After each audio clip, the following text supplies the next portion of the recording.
সেই দিন সকালে উঠে দেখি টেবিলের ওপরে কত বড় মাছ। ভাবলাম এই মাছটা আবার কে ধরলো। তারপর শুনলাম যে তোমাদের দাদাভাই গেছিলো আজকে বাজারে ভোরবেলা উঠে।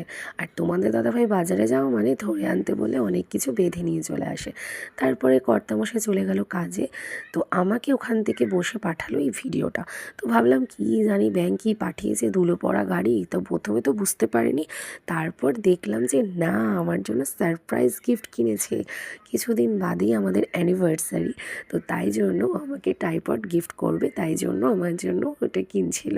তো যাই হোক, তারপর আমার সোনা বাবা দেখো ওর জেঠিমাদের সাথে বসে বসে, সরি ঠাম্মিদের সাথে বসে বসে ও খাচ্ছিল জোয়ান পাকা বুড়োর মতো। আর এদিকে সরস্বতী পুজোরও প্যান্ডেল শুরু হয়ে গেছে, যেহেতু কালকেই সরস্বতী পুজো।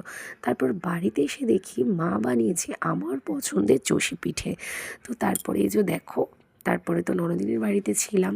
তো ননদের বাড়িতে গিয়ে আর আমার সোনা বাবার নাচ দেখো। কালকেই আমরা যাচ্ছি একটা জায়গায় ঘুরতে, তো তাই জন্য দেখো আমরা মানে বক্স বাজিয়ে নাচ করছি আর কি, ভীষণ আনন্দে আছি আর কি। আর এইদিকে তো আমার সোনা বাবার এটা ফার্স্ট ট্রিপ। আর এই দেখো ওর মানে আমার ভাগ্নিবাবুকে ওর মামু এনে দিয়েছিল এই বক্সটা।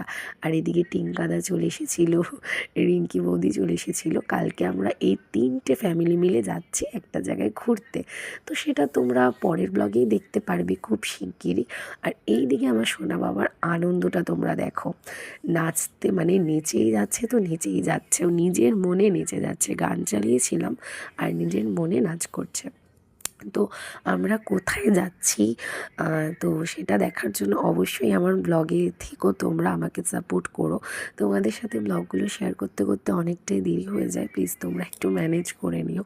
কি আর করব বলো বন্ধুরা, আমার শরীর যে দেখতে তো পারছো তোমরা, একটা বিচ্ছু আছে, তো ওর জন্য আমার ব্লগগুলো শেয়ার করতে করতে মানে এডিটিং করতে করতে অনেকটাই দেরি হয়ে যায়। তো তারপরে দেখো টিঙ্কাদা রিঙ্কি বৌদিরা বাড়ি চলে গেল। তো অপেক্ষা শুধু একটা রাতের, এবার আমাদের ফাইনালি প্যাকিং করতে বসে পড়েছি, এবার ফাইনালভাবে ট্রলিটা। তো চলো বন্ধুরা, আজকের এই ভিডিওটা এখানেই শেষ করছি। Tata, by.